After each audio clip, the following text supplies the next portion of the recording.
I want to say that in light of the elections last Tuesday, giving a majority of the Congress to the Republican Party, I want to pledge again to work with them on issues of concern to the state of Alaska, and to work with them, more importantly, as well as all others of both parties, in a nonpartisan way on behalf of problems of this country which are, in many cases, new, different, challenging, unlike anything we have faced before, and unable to be put into clean and neat partisan categories. Let us now join together to move this country forward in the best American spirit.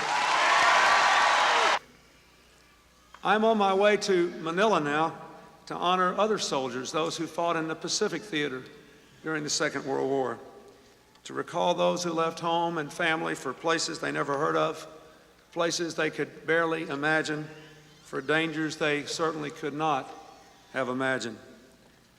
To those of you here who defended us in that war, whether in the islands of the Far East or here in Alaska with distinguished units like the Eskimo Scouts, on this Veterans Day, I salute you, and on behalf of all the American people, I thank you.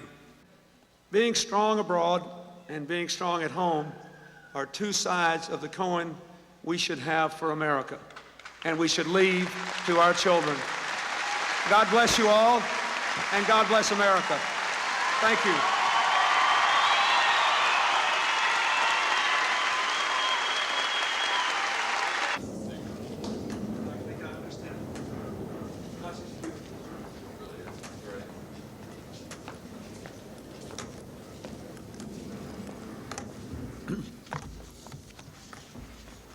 You look great in your cap, Sarah.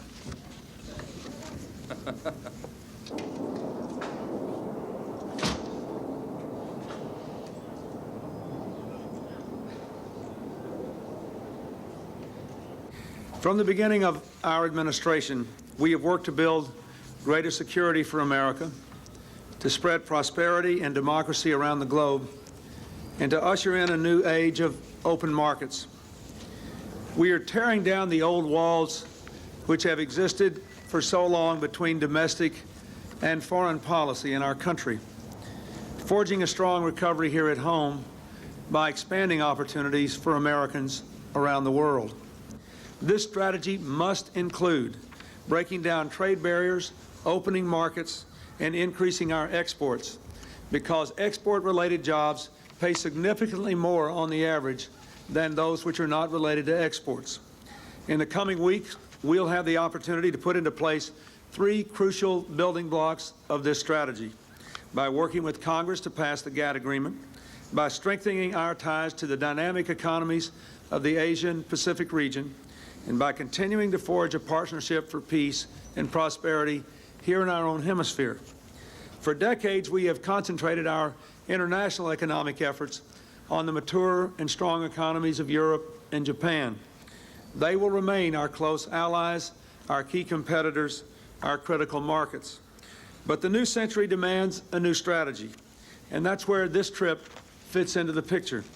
Our administration, we have worked to build greater security for America, to spread prosperity and jobs and more in the last 22 months, and finally this year, more on the average than those which are not related to exports.